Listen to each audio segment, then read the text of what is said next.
Hey everybody, this is Draco with the Cryptonaires, and I want to give a shout out to all the Cryptonaires crew, and I want to give a shout out to all the Hectorians that are in there. So if you guys are in there and you're watching the video, make sure that you guys represent. If you're from Cryptonaires, give me an @Cryptonaires in the comments, and if you're a Hectorian, let me see your melons. So add that in there into the chat, and make sure to hit the like and subscribe. Tonight, we're going to be talking to the founder, Prometheus of HectorDAO. So, Prometheus, please say hello. Hey everyone, it's great to be here. Hectorians represent, get the melons out, and Cryptonaires family, show us some love as well. It's great to be here. Absolutely, absolutely. So tonight we wanted to talk to you about your project. Obviously, we've formed a relationship over the last week, and going forward, I think that things are looking amazing. But tonight specifically, we wanted to talk about you, talk about your project, and what's coming up in the future.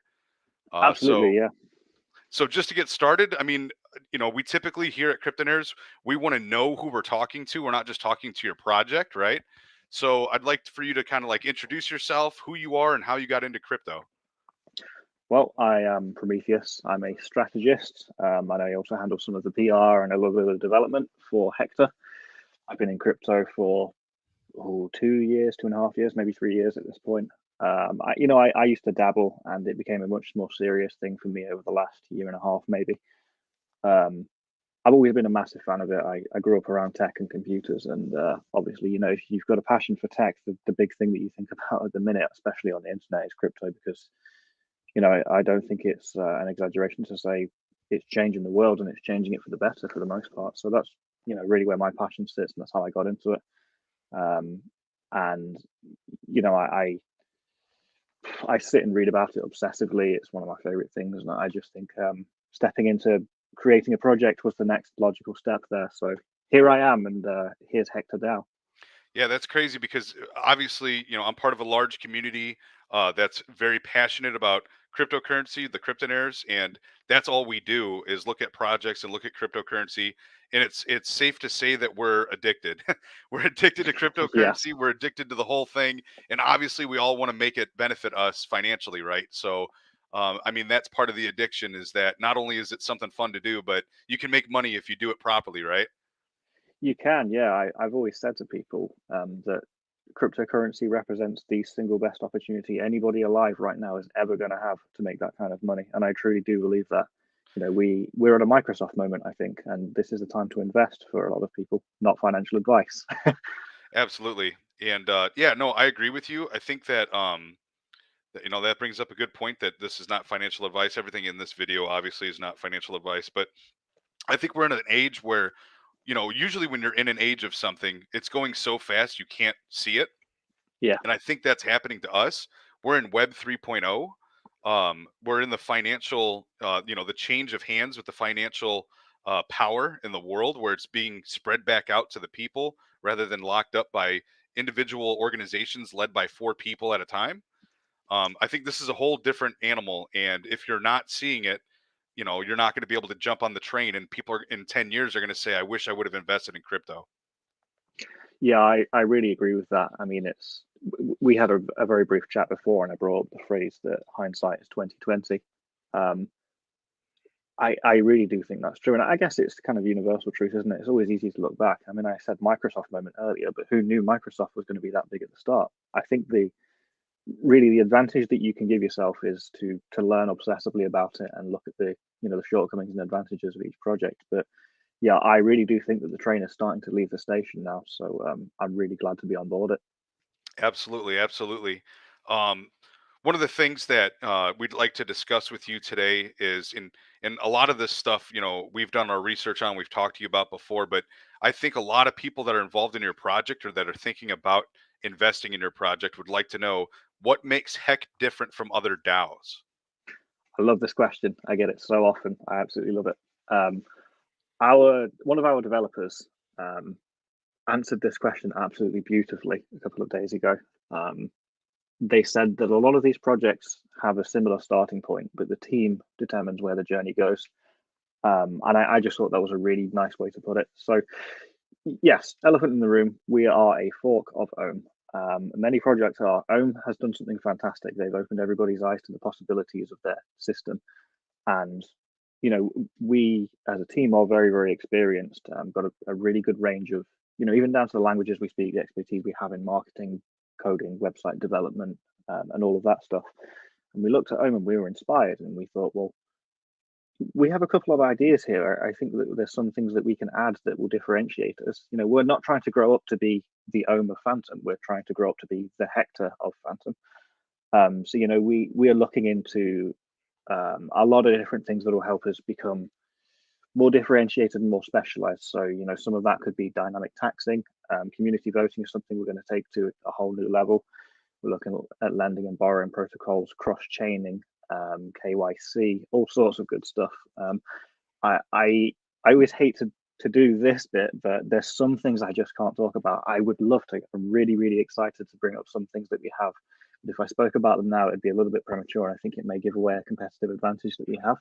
But if people want to DM me, I may be able to give a couple of hints, but please don't spam me too much. But yeah, Oh, we have absolutely. plenty behind the scenes. Trust me, we really do. I'm so excited for it. Yeah, I mean, we understand that. We're all in the same, medium of business here, and we have to be very careful with how you operate, right? So I get that, and it's funny that you bring that up. How there's two different parts there that I'd like to hit on. Number one, you guys are a form of a fork of Ohm, right? And I talked about this on another live stream recently, and I think you might have listened to it, but a fork of a project is it's a flattery, right? It's great that Ohm has created something so amazing that Yeah, people are willing to copy it because it's successful, right? And I don't think that's bad. And when you come to innovation and something like that comes along once in a decade, right? That it's okay to do that. And the example that I gave was the Ford Model T.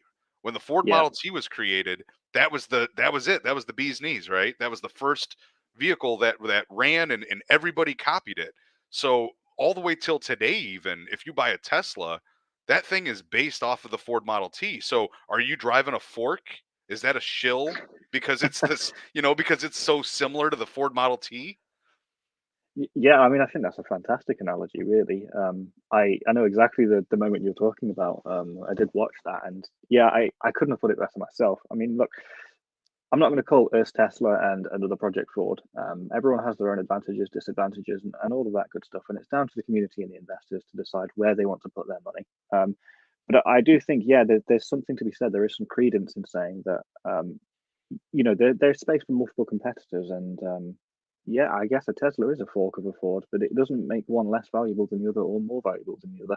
I think what really differentiates that is the technology that goes into each fork or car, if you want to use that analogy. So yeah, I Right. absolutely agree with that. Yeah, and it kind of brought this up a little earlier than I wanted to discuss it. But one of the things I also wanted to say was I've been asked several times what makes this project different because for us or me to say that this is a good project to look at, like I'm not going to tell you to invest into it, but I'm saying look at it, do your research on this project. And a lot of what I've been asked is what makes it different. And the answer I came up with, I was listening to some Gary V recently. Obviously, big Gary V fan. I We respect the love man. Gary V. We You love got Gary V. to. Gotta love Gary V. And he said something, and I think it applies here. And what he said is a project can't just be based on their community. Now, the Yep. community will get them started. A community will get you, will help you out through hard times and get you off the ground, right? It'll give you a basis. But once your community gets involved, that's not all of it. And a good analogy to look at for that would be the community in the project can get the community to the stadium, right? So they'll show up and the fans will get to the stadium, but now the team has to take that team that's at the stadium and win games. And if you guys can't win games, if the project doesn't win games and create a good product and keep going forward, we're never going to stay there. The fans are going to leave, right?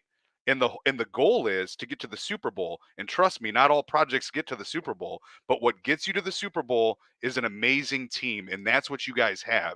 You have a team. Your socials, your marketing, your strategy, your innovation, that you're changing things. That's what's going to make this a big project. I really appreciate that. We have a bit of a mantra in the team. Um, community is incredibly important. Obviously, I've always said you live and die in the community, especially in the start. If the community doesn't trust you, it's over. If the community doesn't respond to you positively, the first thing a lot of investors will do when they look at a new project is they will see how the community and the development team interact. So it's incredibly important. It can't be overstated how important that is. But I do agree. It's really a matter of. I mean, the analogy is perfect, isn't it? We can do everything possible to build up a huge fan base. We can, send our team shirts to you guys. We can give you ticket links, and we can get you in the stadium. But we have to go and play the game. And I'm incredibly proud of the team. Incredibly proud of the team. We have some very, very talented, very intelligent people. I mean, our marketing team gets a lot of props in our community, and they really do deserve it. Fantastically talented guys, very hardworking. But the development team on the back end and the front end of the website and the contracts also just phenomenal. I'm really lucky to say that I'm part of a team where I always feel inspired by the ideas that these guys come up with. So I get to wake up every day and work with people that I really, really respect. And I think that's incredibly important too. No, I agree. And one of the things that I'll say is that your marketing team is killing it. I mean, you guys are putting out Medium articles. So if people that don't know what that is, there's a website called medium.com, and you can publish your own articles. And Hector DAO is publishing their own articles almost daily. At this point, it pretty much is daily because they want to be in communication with their audience. They want to be transparent. That's huge. How many other projects do you know that are doing that much work on the back end?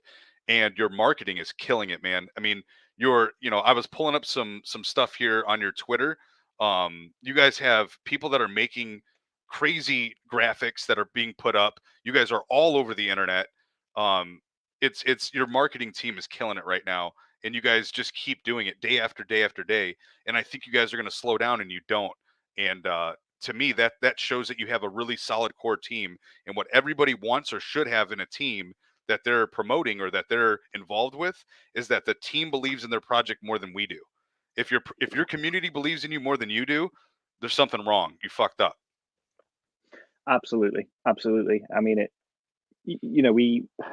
I think the main thing that you've got to do in a situation like this, and look, if there's any developers out there who are listening or any people in teams who are listening, you'll get this as well. But the main thing you really have to do is break that barrier between how the team feels and what the team knows, and how the community feels and what the community knows. I know the inner workings of Hector like the back of my hand. I know all of the updates that are coming. I know how every single test has gone, and I know how every single team member fits into the organization and what their strengths and weaknesses are. That's great. That makes me the biggest fan of the project in the world, and I should be. But how is that useful if community members don't know that? And I think you've got to really display that passion in a really meaningful way. You'll see us in the community constantly. I imagine there's a lot of Hectorians in the comment section on YouTube if you're around. A lot of you, I imagine, have had private conversations with me.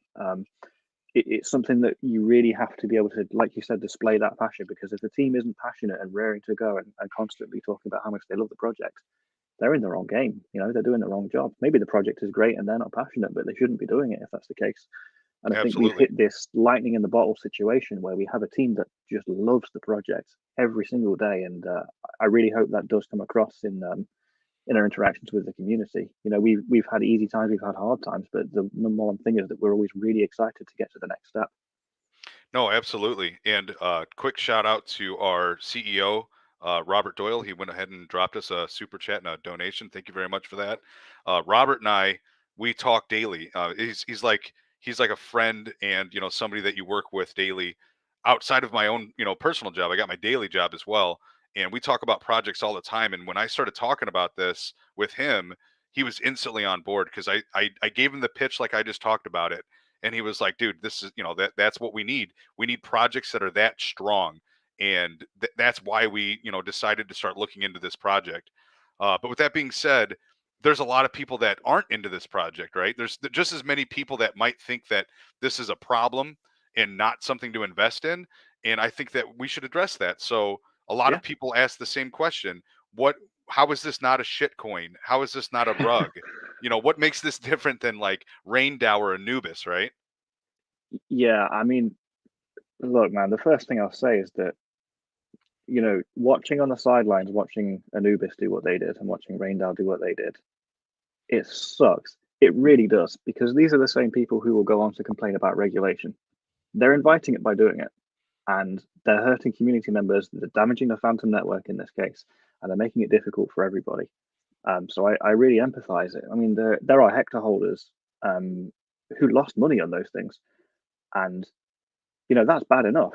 But the reputational damage it does, it's toxic. It just affects everybody in the space. Even our competitors.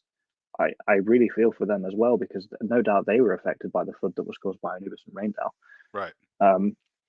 And yeah, look, I mean, the first question is this a rug pull? Is it a scam? Is it a shitcoin?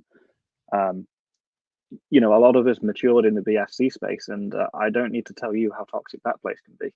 Right. It's a baptism of fire, if you start off there. So what we did to counter this is we have locked our liquidity. We vested our marketing funds. So weekly for 10 weeks, I believe until the 27th of December, if I'm correct, we'll be getting regular marketing payments from those marketing funds. We also have multi-signature authentication. So for Can you explain what that means? Absolutely, yeah. So for your average investor, right? So you have your cryptocurrency wallet. You're the only person who you put in a transaction, you confirm, transaction goes off to the blockchain, and it trades does whatever it is you need it to do. Fantastic for individual investors. Gets a little bit more complicated though when you're controlling the kind of funds that we are. So there's millions of dollars involved in the DAO that are within the contracts, and so it's not safe for any one individual to have access to that, because you can run into a situation where you can have an Anubis or a Raindale, and nobody wants that. And so multi-signature authentication delegates those responsibilities to what is called a safe in our case, where you can have multiple wallets that can make proposals on transactions, but they have to vote on it, and you have to reach a certain number of votes for it to pass through. So for bonds and the slightly less important stuff, we have a 3 of 6, meaning that 3 of the 6 signatories have to agree to any transaction, otherwise it can't pass. And for the higher risk stuff, we have a 5 of 7. The first question that I often get asked is, why is it not 6 of 6 and 7 of 7? If somebody loses access to their wallet, it means you can never move those funds again or do anything again, which is why we have a redundancy feature built into it. It makes it more secure, ironically. But the point is that no individual can ever do anything to the contract. We always verify every single multi-signature request. We always have a conversation about every transaction. We, always make sure. Sometimes it's human error. You ask someone to verify the transaction request that you've put through and just check that the numbers are correct, because even that's important. But it means that nobody can, no one within the team, for example, could rug the funds and run away, and nobody could break into an individual team member's wallet somehow and steal funds either. So it gives everybody the peace of mind that, we are here to stay. On multi-sig as well, we are planning to bring in a public figure onto the signatory board. We're speaking with a couple of major agencies at the minute. I can't say who right now, but everybody who's watching this video live, and everybody who's an investor will know of these people. And when we get closer to making those things final, we will obviously talk more about it. So, we're really here to build up public trust, because a lot of us have been rugged in projects. We saw Anubis, we saw Raindale. We're not that. That's not what we're going to do. So, the burden is on us, unfortunately, to prove it, but we will happily rise to the challenge, and we'll always be there to talk to people about what we're doing to achieve that.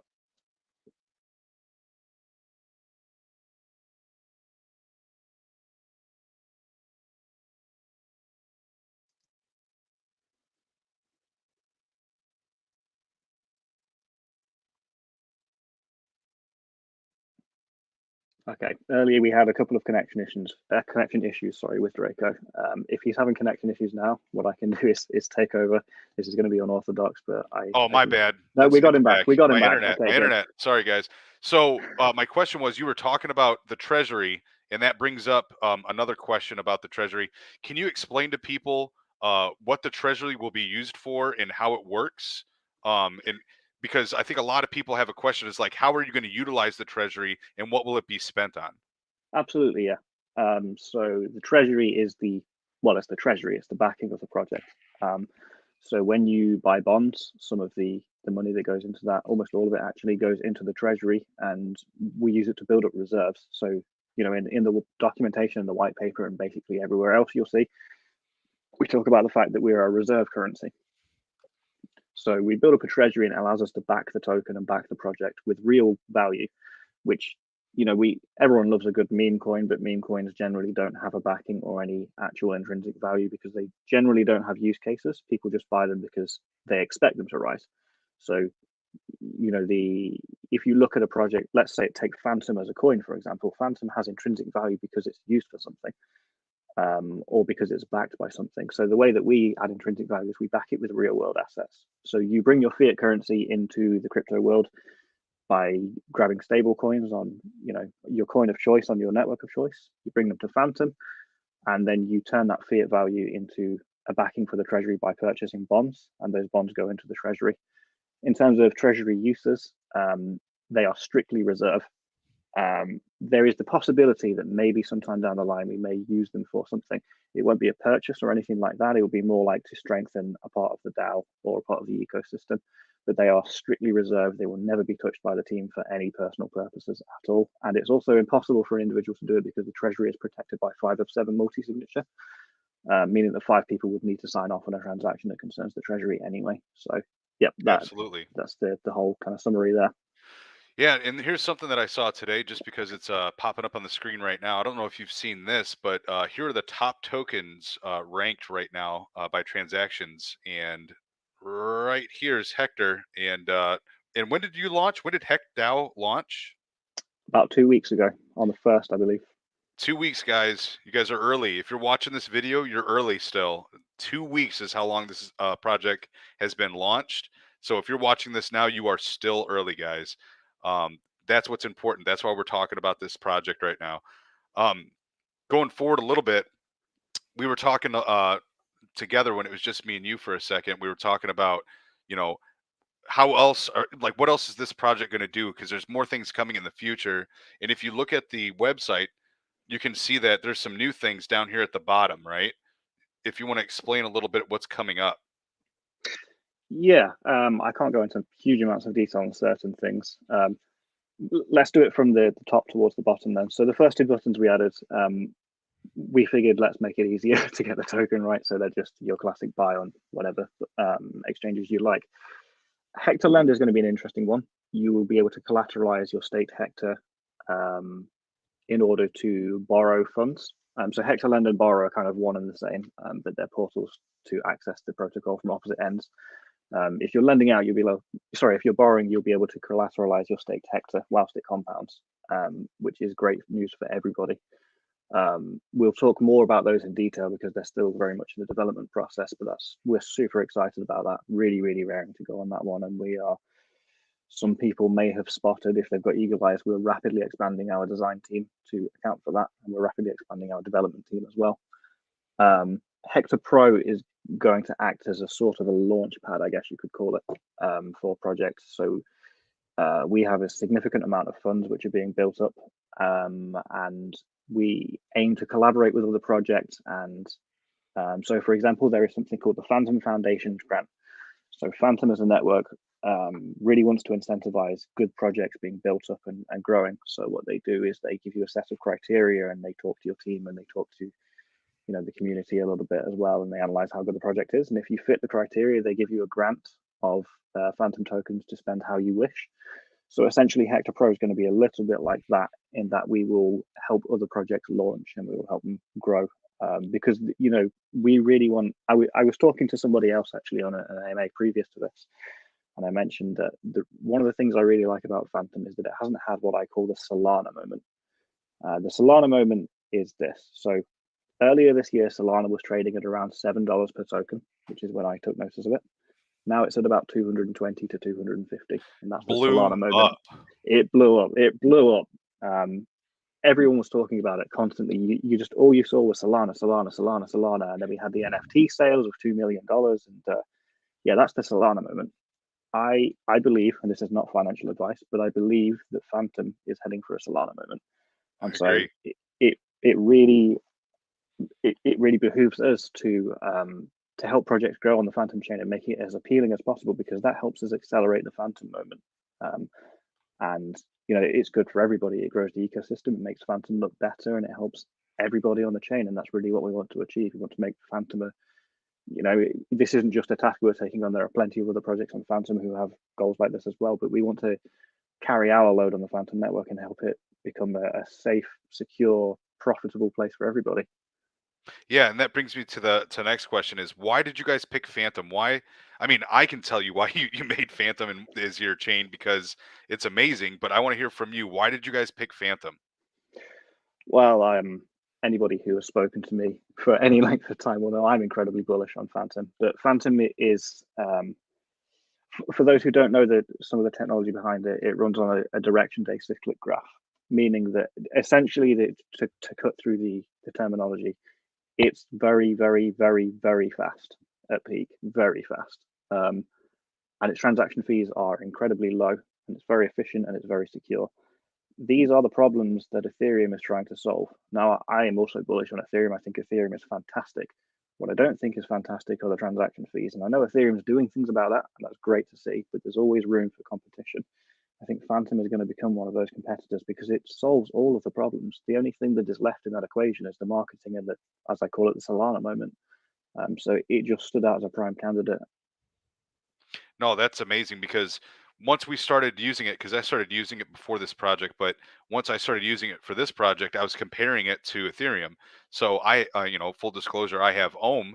So if I want to unstake Ohm and then convert it and then restake Ohm or do something like that, we're talking about hundreds and hundreds of dollars, potentially even thousands, depending on what gas fees are.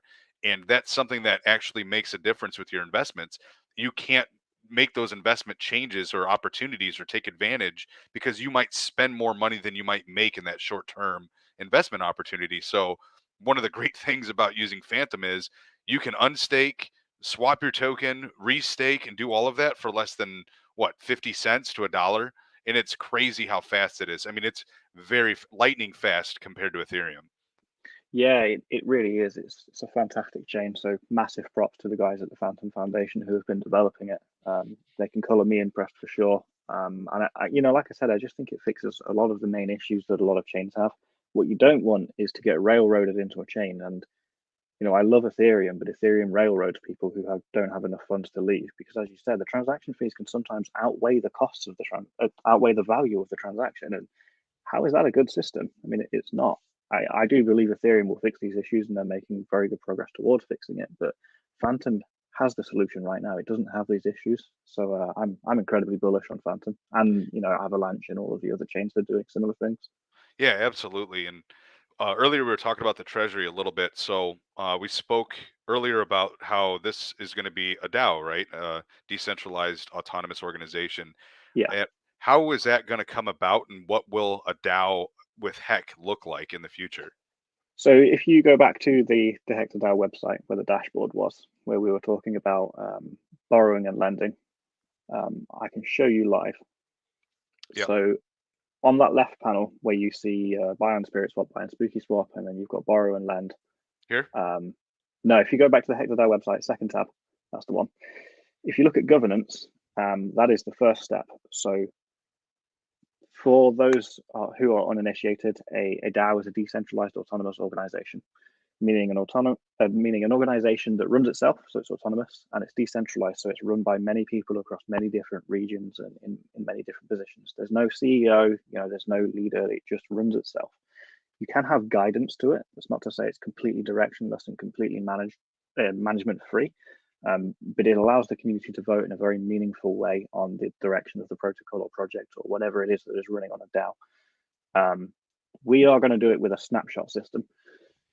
This means that people can create proposals, and then we can do feasibility studies into their proposals, and people can vote on them. And that gives us a really clear view and a direct view of what the community wants to see. So we will take those proposals and we will enact them. Eventually, we're looking to create a system wherein the snapshot system interacts directly with the contract system. It's going to be very difficult to do that, so that's not going to be soon.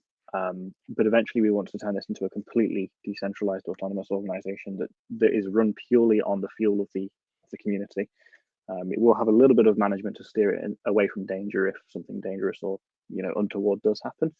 But the real aim here is to give the community the control that they deserve, because the community creates the token in this case. There's developers and marketers and all of that stuff. Absolutely. But the community is the backing, so we want to give the control to the community. Yeah, and that's that brings me to another point that we were talking about.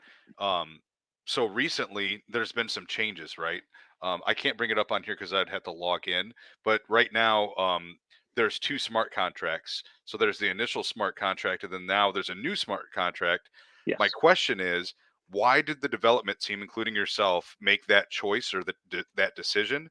And how does that help the project? And how does that benefit investors? Your decision. Okay, so for everybody who's had their ears closed for the last 24 hours or just hasn't been involved or in contact with any of our social channels, we grew very, very quickly. Last Wednesday, we were at $30, and then we hit 240 in a matter of days. That's a fantastic problem to have, but it does present some problems. It's my favorite problem, as I always say. It's my favorite problem I've ever had. It's great because it shows community interest, right? Now, the issue that brings about is that bond sales demand went through the roof, and I'm talking through the roof, millions of dollars through the roof, to the point that we just could no longer raise the debt ceiling because it wasn't diligent to do it. Look, we would love to have bond sales going through the roof. We'd love to have the price go through the roof. And, we do believe that with the work that we're putting in, that will happen. But we can't do it in an irresponsible way because it's not fair to the community and it's not sustainable. And those are the two things we really, really care about.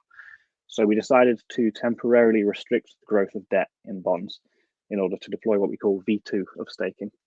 So staking is where you get your APYs, it's where you get your interest rates. It's where these, for example, on the screen now, it's where this 883,000 is coming from.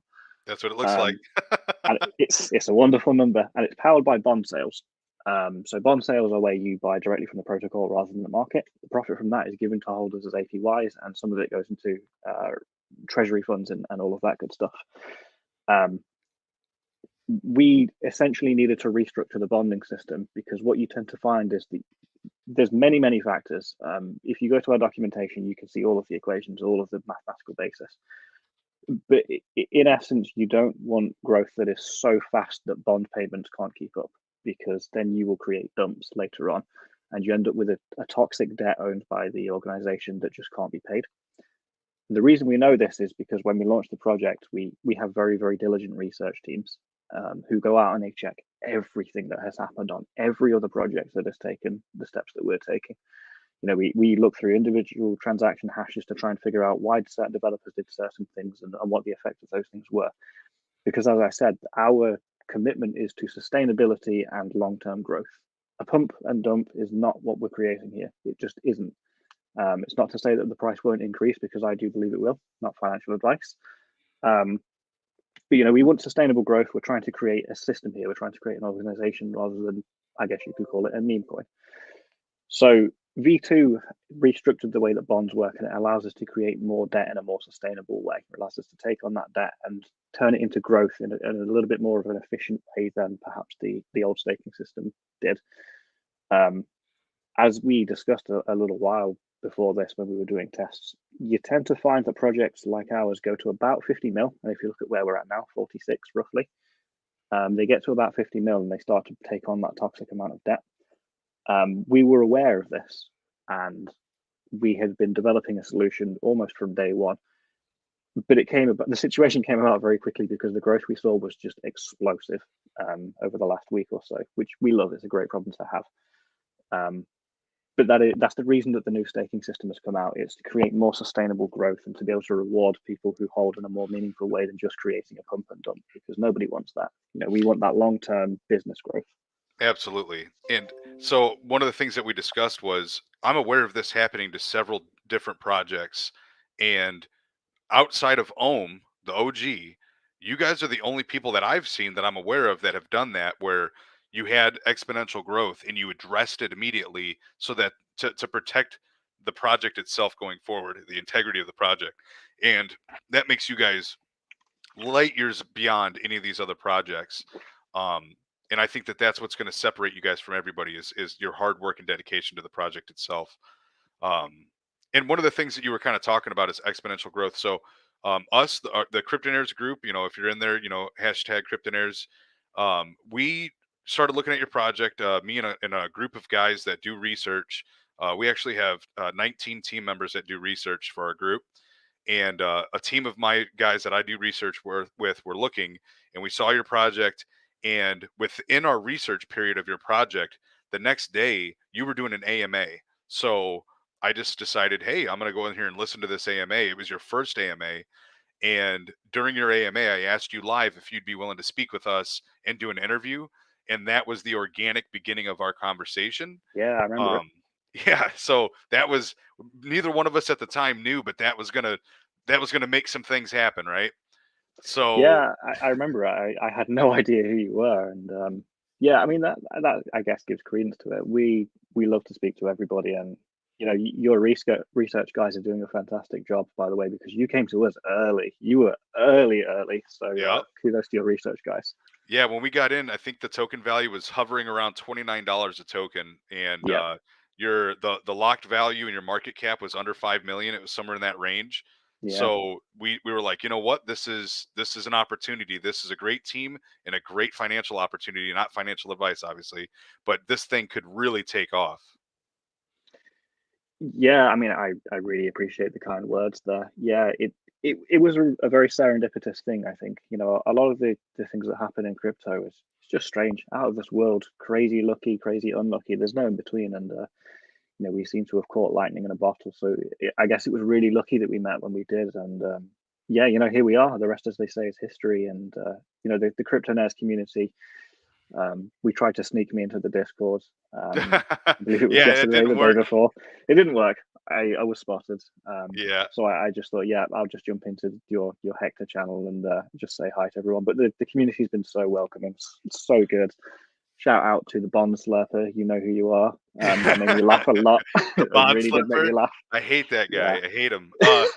So yeah, and we wanted to be transparent. So I think that's something important about this space, the crypto space. If you don't have transparency and honesty, you're not going to make it. And I reached out to you initially, and that was the first time we met. Was when we talked on the AMA, and then after that, we talked a little bit behind the scenes to kind of strategize and structure what we were doing. But other than that, I mean, we have people have talked in the background and said that you know potentially that HEC was paying us to shill their coin or whatever. That never happened. That's not our No. relationship. Neither one of us would ever do that as part of our business. This is all organic and real. And then in return, we wanted to make sure that you saw who we were as a project. So I invited you into our Discord so you could look around and see exactly who we were from the inside out. And I think that's important in these type of relationships.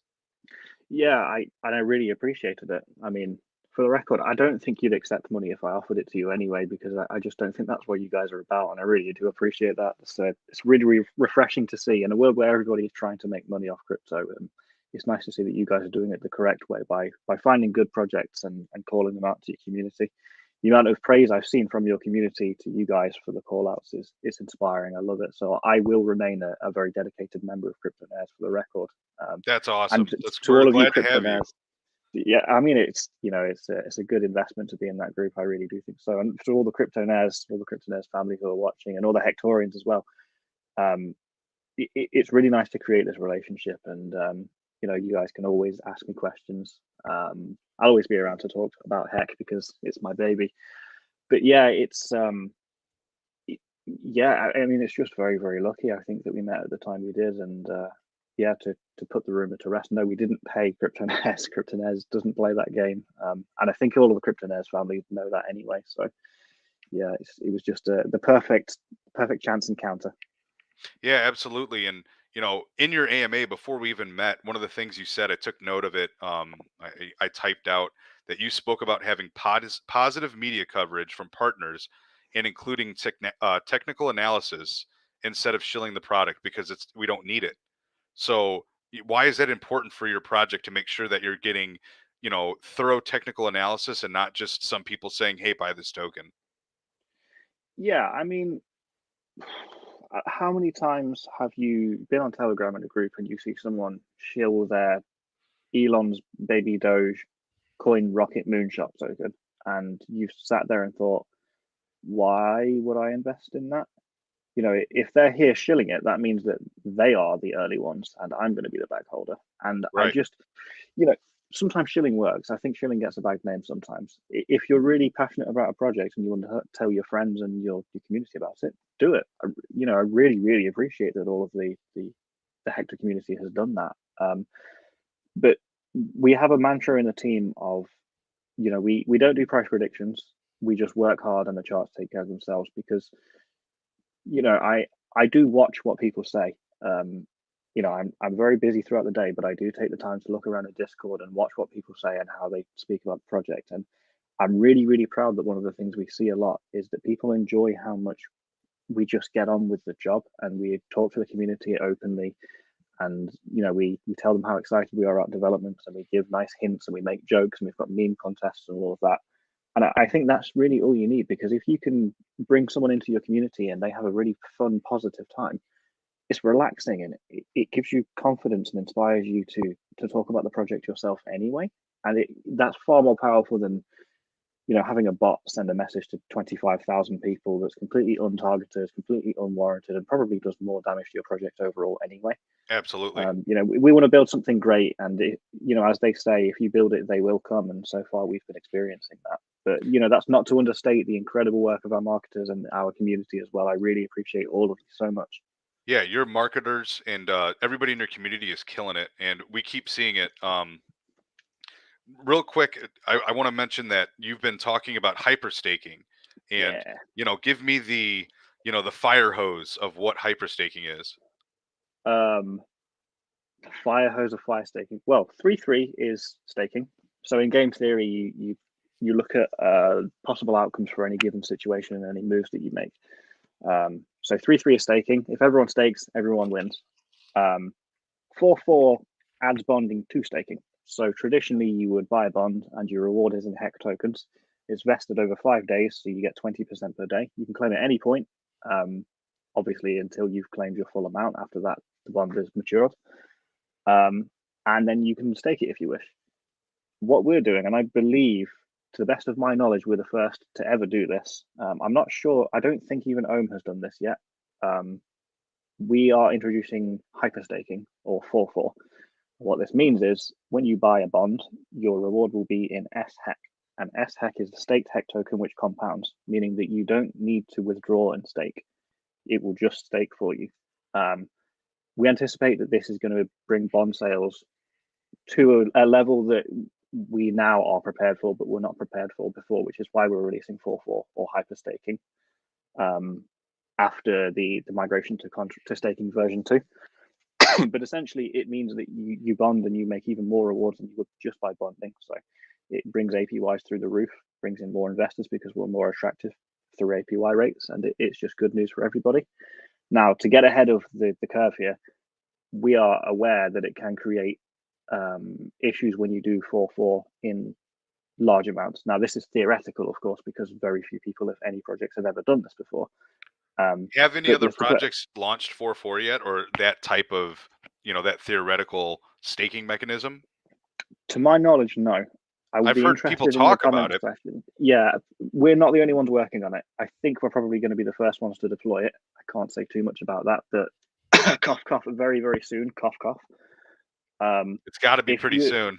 It has to be, man. It has to be. I don't know. Maybe we have some kind of crazy event coming up that we've been talking about in marketing. Who knows? But if anyone is in the comments section who knows about 4-4 that's been deployed, please let us know, because our research team would love to obsess over those statistics. But the point I'm making is that you can rest assured that we are prepared for all of the theoretical ways that this can go with 4-4, and we'll be releasing it in small amounts and selected bonds just to we test and test and test and test.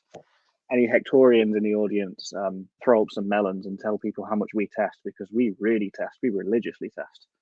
Yeah, and I think that's that really important for this project, right? Because you guys want to make sure that when you put something out, that it's right, that it's not going to screw up, and that it's not going to affect the community or the project negatively.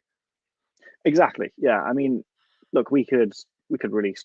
Well, we could have released 4-4 a little while ago. We could have brought out all of the bonds that we did a while ago. But if it wasn't tested and it doesn't work, then the project dies.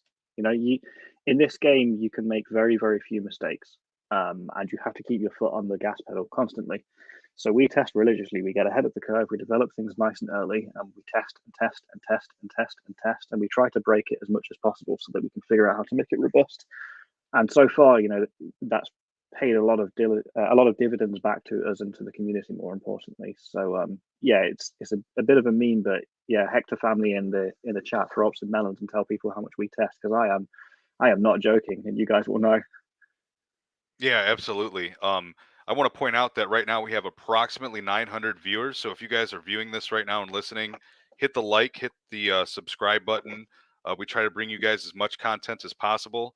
And if you guys are interested in more content similar to this and more projects getting in early, consider signing up for Cryptonaires. There's a discount code at the bottom here, Noir25 for a 25% discount as well. With that being said, I want to get back to talking about the overall concept of the project and where we're going. Where do you see us going in the midterm? Because short term, we're still building, right? But in the midterm, where are we going, and what other projects or functions will this project have? And then long term, where are we going? Where do you see this project going long term? Yeah, so right now I still consider us to be in the launch phase. We're still building hype, we're still building liquidity. Those things will be ongoing as well. It doesn't just stop. But right now I do consider us in the launch phase, and that's great, because we've made a lot of progress. But eventually you have to accept that the launch phase is coming to an end, and you need to start flooring the gas and thinking about what you want to do medium and long term. So yes, we've been thinking about this a lot. We have a lot of plans, some really, really exciting stuff. We are close to announcing these things, so I think I could probably talk about some of them.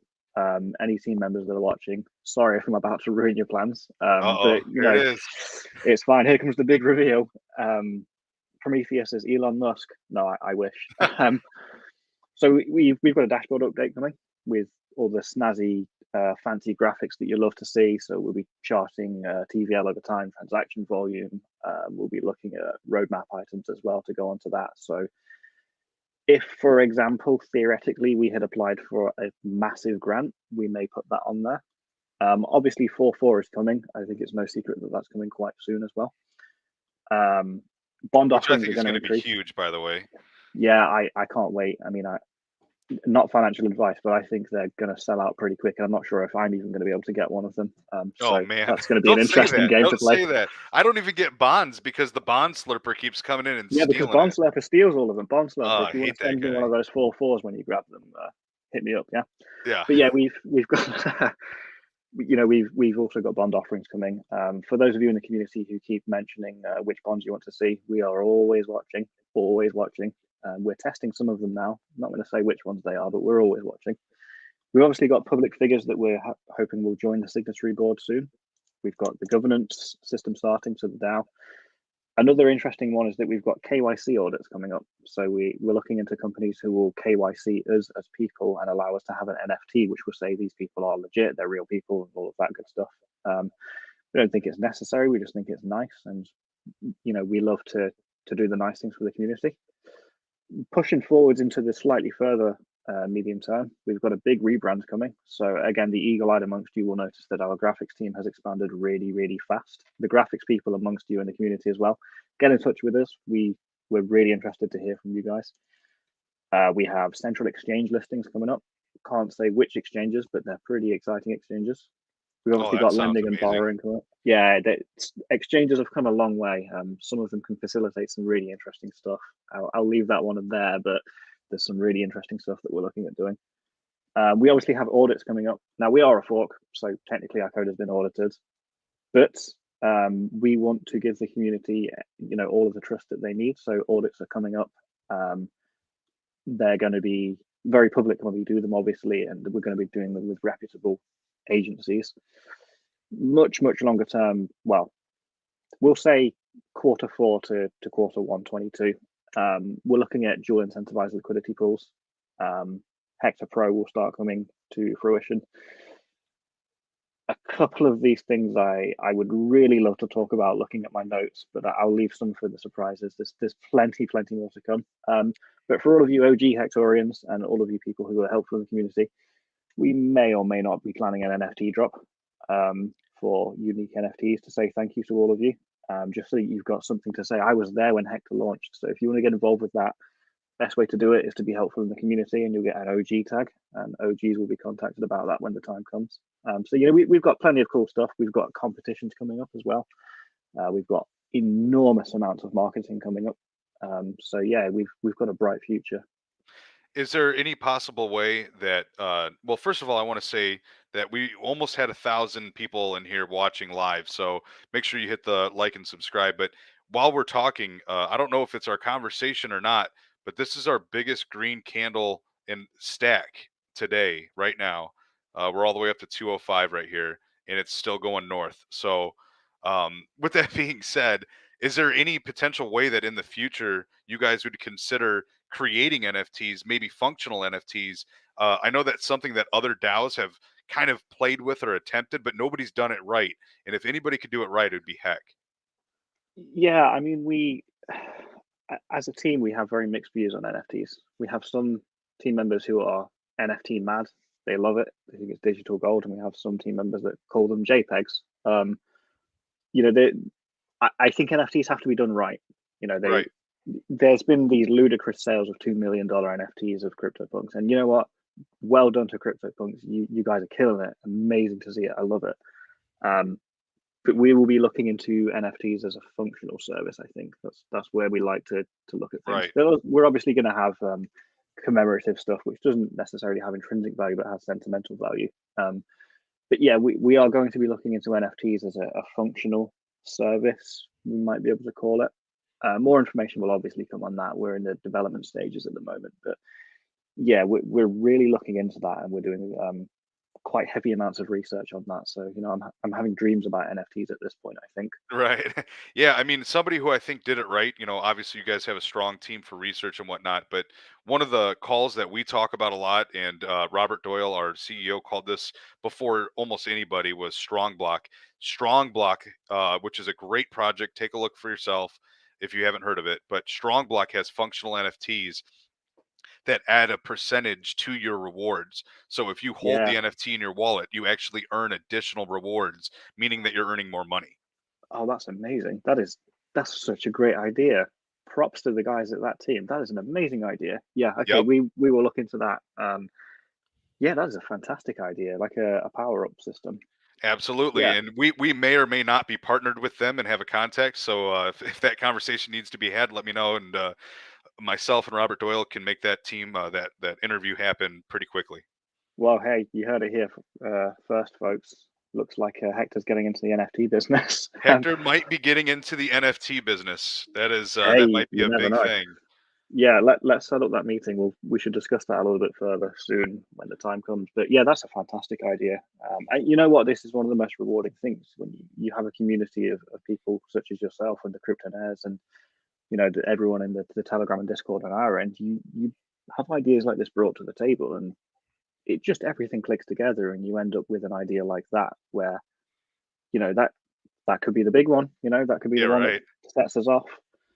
Absolutely, absolutely, and that's the thing. Sometimes, we always try to talk about this, and I don't want to say it at nauseum because I know a lot of our listeners hear me say this, but you need to surround yourself with other people that are in your space. And if it's cryptocurrency, you need to surround yourself with people that are positive thinking and that help you out along the way. You don't want to surround yourself with people that are creating FUD on everything, but not giving you a positive insight on something good. And if you can't find that in your personal life, if you don't have people that are interested in cryptocurrency that could give you good advice or help you along the way, then maybe you need to reach outside of your personal friendships and look for another community. And that's kind of where we come in. Is our community is different than all other communities on the internet. I challenge you to come into my community and try to start some FUD, or try to start an argument, or say some personal negative comments to somebody. We don't accept it. We won't do it. We're all here to be a family. We truly call each other family daily. And all we're here to do is to help each other all become better and to invest in proper projects together. And that's why we exist. We are a strong community that's dedicated to cryptocurrency and dedicated to each other. And if you can't find that, maybe you need to go look for it. Yeah, I mean, I get the sense of that from the exploring I did in your Discord before people figured out that I was there. But yeah, I mean, it's the old classic adage: you're the average of the 5 people you spend most time with, and if you surround yourself with people who are like-minded and supportive, then there you go. It's the golden recipe. Just to speak to a comment on YouTube, actually, Nicholas Rains wants to know about sliding APY. I believe this is something we'd plan to speak about anyway, but just whilst we've got it in the chat. So thank you for the question, Nicholas. So sliding APY, this is an interesting one, isn't it? So the utility, the use case of organizations like ours or projects like ours is the APY, sorry, being the rewards you get from staking. And you would think that the higher they are, the better. The issue with that is if you, let's take it to a wild number. Let's say you give someone 1 billion% APY. So they stake $1 and then they're a millionaire really quickly. And that gives them no incentive to hold. So you've got to find this really, really good balance in the middle where you can reward people for holding, which helps maintain the price on the chart, which obviously works well for everybody else. But you also don't want it to be so high that they can just leave the project and damage it. And, it sounds really counterintuitive. And, I'd love to make every holder a millionaire. If I could snap my fingers and do it right now, I would do it.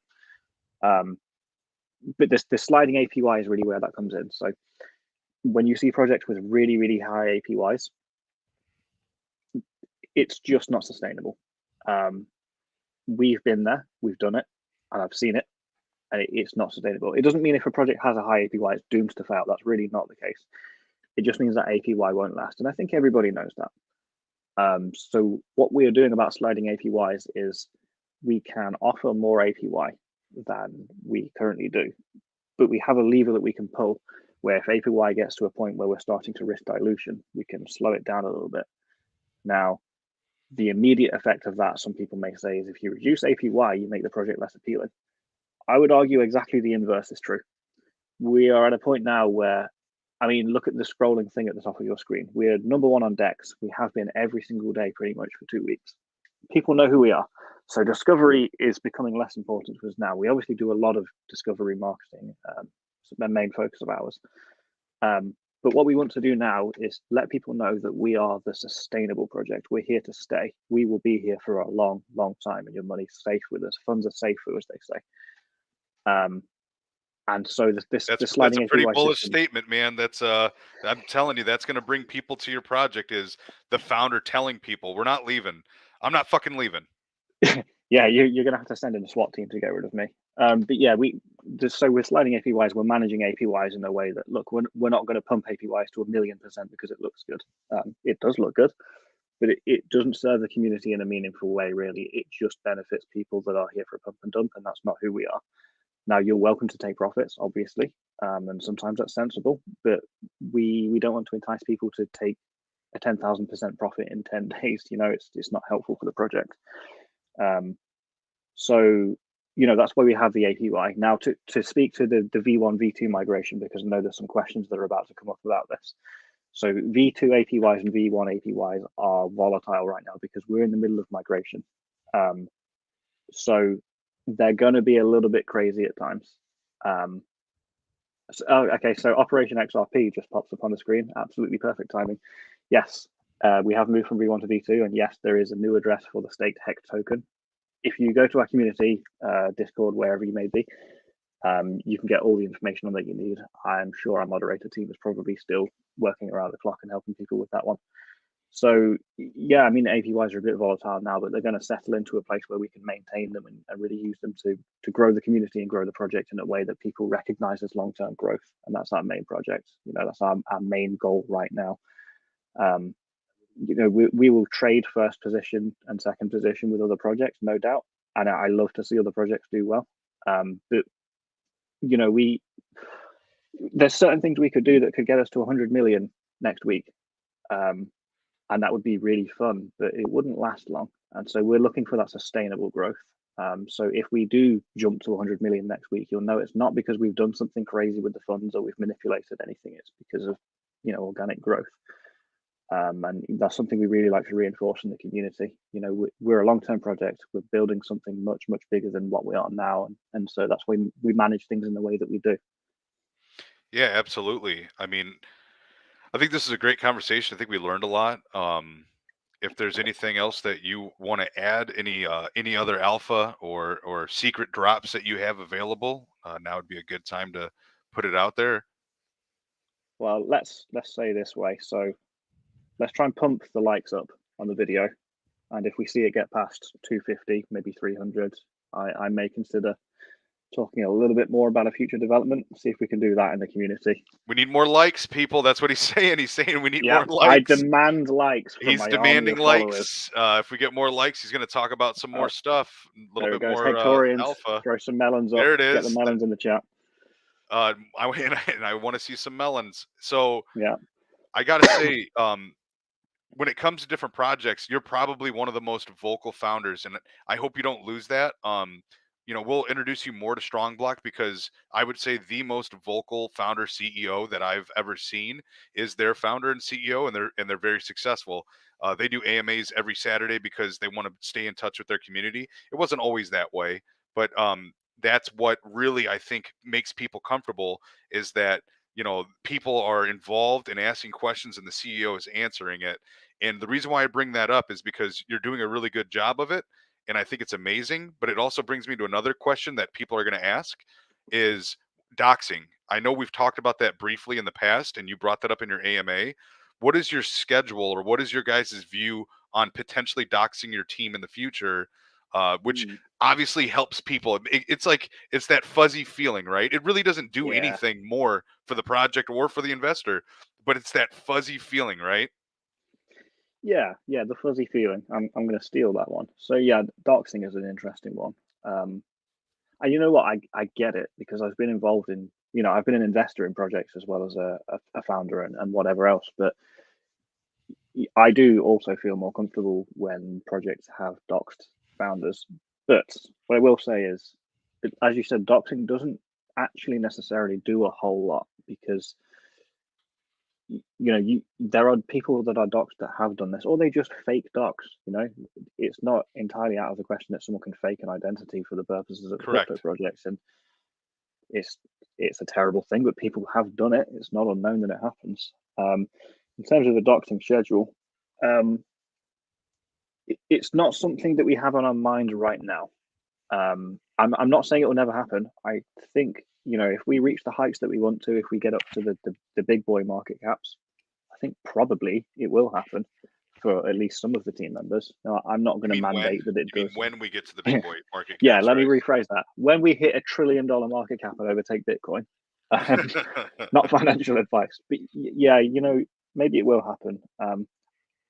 For me personally, I can only speak to my views on it, because I can't and I won't mandate that team members dox or don't dox. It's entirely an individual choice.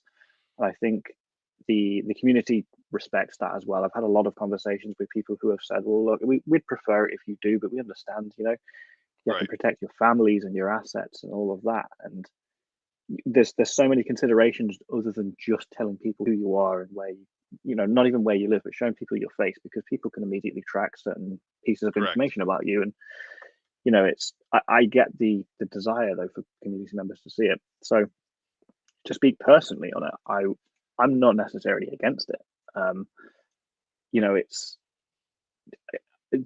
So let's talk about what would predicate me doxing. So a really strong, loving community is a major thing. I'm not going to dox if I think that I'm going to get harassed, because I have to protect my family as well. Right. It's not just me. Family first, right? Exactly. That's why we're all doing this. Yeah, man. I mean, my duty is to my family, and I'm not going to ask an investor to dox himself. I know it's slightly different because I'm in a position of authority right now, but it's that's one of them. Larger market caps, so it's more stable. That's probably another one. Sufficient funding, even, is one. So I mentioned that theoretically speaking, in inverted commas, we may or may not have applied for a pretty significant grant. If that comes in, it makes it so much easier to have this as my job. Obviously everyone's making enough money on this that we don't necessarily need jobs. Some of us do have other jobs, but once it becomes more of a job, if you want to call it that, I do work on this full time, more or less, about 18 hours a day most days. I think that would be something that would heavily predicate it, but I can only speak to my views on it. And I know, to be honest, there's a weird paradox about it. I've spoken to community members who say that doxing is completely the antithesis of DeFi and That's exactly what I was going to say. decentralization. It's a weird one, isn't it? I don't think we necessarily need to, but I'm not going to say it'll never happen. Yeah, I think so. I was going to say the same thing. I think that doxing a group or doxing a project is not required, and it's the opposite of what people are getting into. We're trying to become more decentralized. We're trying to move away from what you would call traditional finance and all of this other stuff. And by trying to to implement all these other things, all that tells me is that you're scared. And if you're scared, right, if you're looking at this project and the only thing that's keeping you back is doxing, that means you're not confident enough to make your own decision in an Yeah. investment. And if you're not confident, that means you don't know enough about it. So if that's the answer, you need to go out and do more research to gain that confidence. And if you find yourself at a crossroads and you can't get to that extra level that makes you do that investment because you couldn't find the confidence to invest, then maybe you need to start looking for other help, or maybe you need to reach out to some, like a friend, like we were talking about, and find a community that could help you get over the barrier, or that might tell Yeah. you, whoa, you've been looking at a project and that project's garbage. Yeah, I mean, docs devs generally are a good sign. Not always, but generally. So I can see why people use it as a metric, but there are so many fantastic projects out there who have developers that nobody knows who they are. And, maybe one day they might dox themselves, but Who made Bitcoin? well, yeah, exactly. Who's Satoshi? Everybody in here is at one point held Bitcoin, right? Or they For do sure, now. yeah. So who made Bitcoin? Exactly, right. I mean, he or they or whoever, whether it's a group of people or not, they built the project up and turned it into, well, Bitcoin, without needing to do that. And Right. the thing is, doxing has become something that people ask for because of the amount of scammers, to be quite honest, and rug pulls. And then these scammers and rug pullers complain that people want them to be doxed. I mean, the solution is just don't scam people, right? Really, Right. really easy, not a difficult thing. Just develop a good project or join a project and give them your skills, and we all get to win. I will never understand the rug pull mentality. I'll never understand it, and I hope I never do, to be honest, because it's just crazy to me. It damages everything. Right. And It hurts the whole I mean, community. well, okay, let's look at Anubis. How much was that? Like 60 million, something like that. It was So, one of the largest rug pulls, I think, in the space for a while, right? I mean, let's run through it though. So here I am. I'm the developer of Anubis, and I've stolen 60 odd million dollars. Let's call it 55 for the sake of argument. And so I take that money and I put it through a wash like Monero or wherever you might want to do it. And then what? You bring it into the real world. Who's not going to ask questions about that? Right. Like, How did you get these funds? which of the thousands of investors and millions of dollars, owners of those millions of dollars, which one of them is not going to try and track you down? It just doesn't make sense to me. It's just not viable. It's immoral, to be quite, that's the first barrier. If you can get over that, it's just stupid, to be honest. Right. But yeah, to round it back off, sorry, I went off in a bit of a rant there. No, I don't like these should, guys. you're allowed to. I mean, that's the thing, though. We want to hear your opinion on it because you're in the space more than we are, right? You're a developer, Yeah. and we want to see what you feel about those types of projects.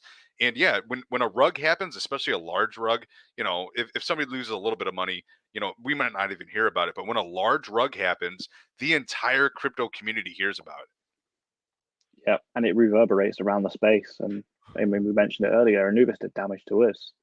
Not so much in market cap, I don't think. I'm not sure really the price action of ours was determined by what happened with Anubis, but certainly in terms of FUD, people came here and, we had a lot of Anubis refugees and Rainbow refugees, and I'm certain that other projects in our space also had that. So, it's horrible to see people come and say, please don't scam me. I just got done by Anubis, or I just got done by Rainbow. Right. And it just breaks my heart, this shouldn't be happening, but it does. And because of people that do that, the burden is now upon us to prove that we're not those guys. And I hope that we as a team have helped people have that confidence in us, but we'll never stop trying to prove that, because let's put it down to what it is. Let's boil it down to its principal components here. We are in control of a lot of funds.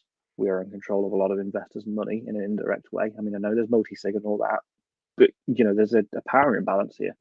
So you know, as much as we could complain as developers that people always want to see more, you know, more KYC, more doxing, more liquidity locks. I understand why. You know, we're in the position of power here. It's our job to do it, and you know, that's how it is. So we're happy to always keep proving that to people. You know, this is the world that we're in. So, you know, it's the choice that you make when you become a developer, and it's the choice that you're stuck with. Not necessarily stuck with. Maybe that's not the right phrase, but it's the choice that you continue to make when you become a successful project like ours is becoming. Yeah, absolutely. And I completely agree with everything you're saying. And again, I appreciate your time. I appreciate you coming on here and talking to me and addressing the community. But we're coming close to the end here, and I've got to keep you to your word. We have 284 likes. 284. Well done, guys. Well done. Throw up some melons and throw up some Kryptonairs family hashtags in there. Let's have a bit of Come a on, guys, celebration on that. rep your squad. Throw up some Yeah, more rep your melons and squad. at Kryptonaires. Yeah, and if you fancy being on both sides of the fence, give us some Kryptonairs melons. See how that There one it looks. is. If you can figure that one out real quick. Yeah, I can do it in your Discord because our logo like swaps over, so that's why I throw it in your Discord, but it doesn't pop over on here. So, but when we're in there, you guys you got to throw it up. You know, rep your crew all the time. So it looks like we're close to 290 likes. We're close to 300. Up 290. We just hit it. You said you may or may not have a little bit of alpha. Yeah, a little bit of alpha. Let's see. Let's have a look at my list and see what I can talk about. This is exclusive, guys. You haven't heard it Yeah, anywhere else. you This is it. heard it here first. So let's do this one.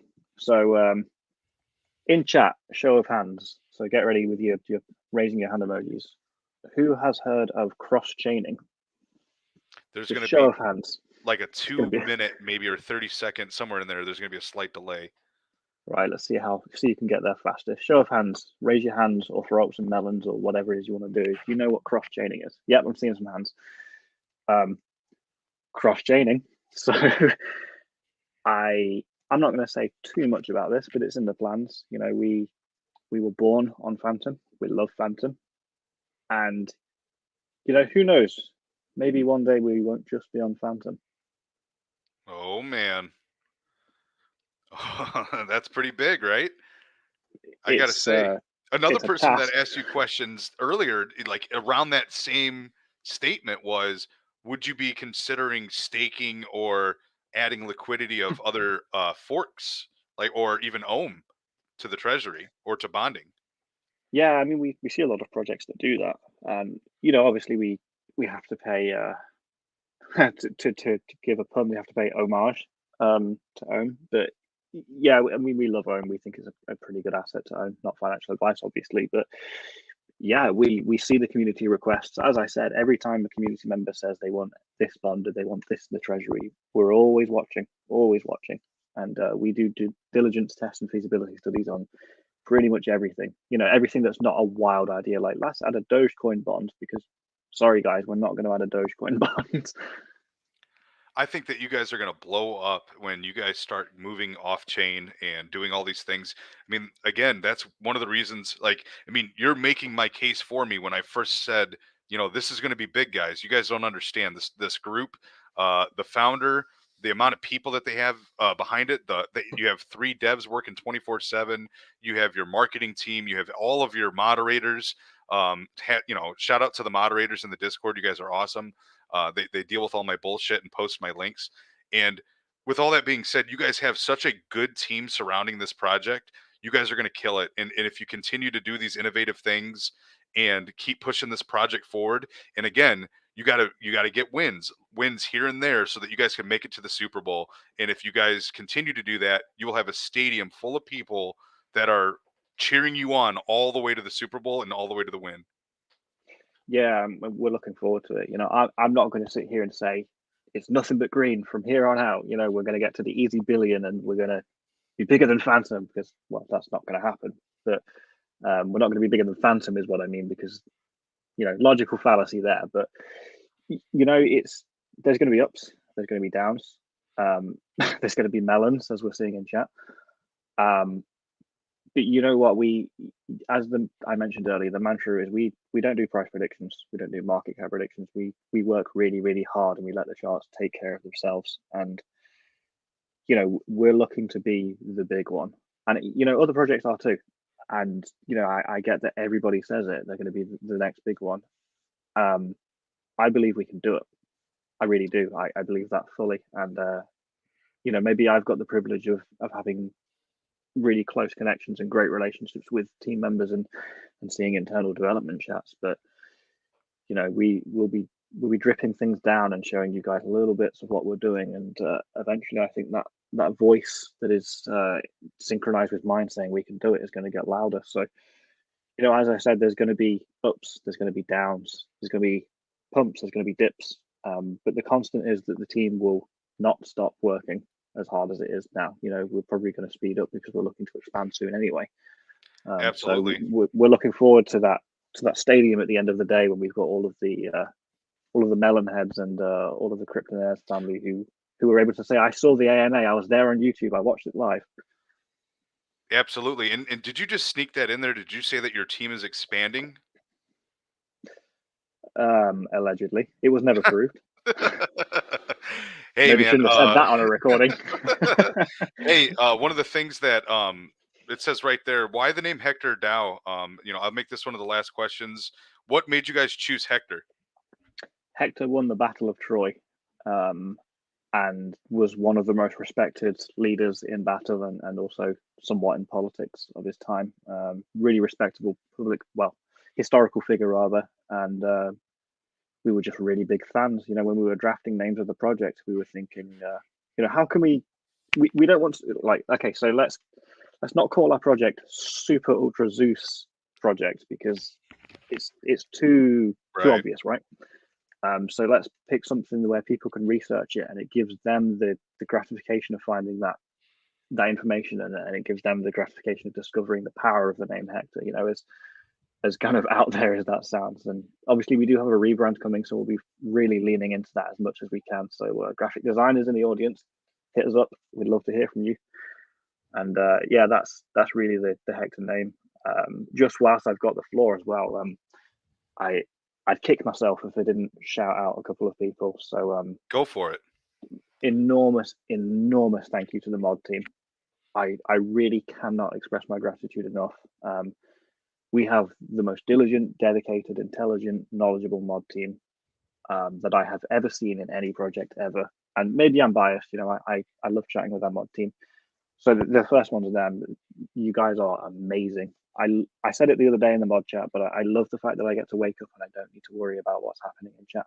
Like, you guys have got it covered. So massive props to all of you in Telegram and Discord and everywhere else that you help us out. The second one is huge props to the meme makers. If you guys in the audience go into our Discord and check out the memes, those things are funny, man. Highlight of my day. Some really, really good stuff there. So props to those guys. And I guess to the team and the marketing team, particularly, and our hardworking devs. I could make a list as long as my arm of people that have contributed to the project, but I guess the last big one is to the community. I love that you guys feel that you can always talk to us as a team and to the moderators as well. I love that you guys come to our AMAs. I love that you throw melons up in the chat. And I love that, even in dips, even when there's FUD, I love that you guys are the first to combat that and tell us how much, that you're here for the long ride and how much you trust us. I love that. And, it really is an honor. I can't state that enough. It's an honor to be part of this project in the way that I am. So yeah, just massive thanks. And here's to the journey. Yeah, absolutely. And I think that's going to be really well received. I think you're a class act. You're a good person. Just talking to you, you can tell that you have sincerity in your voice and that you're passionate about this. I think you can feel that when you talk to somebody, and you can tell when somebody is just reading off a script or if they care about what they're talking about. And you truly are a class act. You're a great developer and a great founder. And I'm proud to be part of this group, and I'm proud to be part of your progress. And it's great to have you on our team, and and to talk with you. And I look forward to our future, and I think it's really bright. I'm just happy to be a part of this. Yeah, I mean, we could go back and forth here with the no you, but massive shout out to the Cryptonaires guys and yourself in particular and your research team. I've also had people from the Cryptonaires community who have DM'd me and and given us really valuable information, like how they found us and which marketing they like. That stuff really is valuable. It really, really is valuable. And you know, when I jumped into the Discord for Cryptonaires, everyone was so welcoming. There's a lot of jokes going around. The bond slurper immediately turned up and asked me for bonds, which was the bond slurper. hysterically Get that guy funny. out of here. Yeah, man, give me some bonds, man. They're my bonds. Yeah, it's been a ride. You know, it's been 2 weeks. You know, Yeah, 2 weeks this is have just passed. the beginning. Yeah, so you know, we're really looking forward to everything that comes, and you know, whether it's gray skies or blue skies, we'll always be here. We'll continue working, and we're going to turn this project into something special, I think. So, really looking forward to every step of it. Absolutely. Well, thank you everybody for coming. Thank you, Prometheus, for having this conversation with me. Everybody, go ahead and check us out. Check out HEC DAO and get in there and do all the reading and do all the research you can and make good financial decisions. Thank you again, sir. I appreciate you coming, and I hope to talk to you again soon. The pleasure was all mine. Take care, everyone. Take care, guys.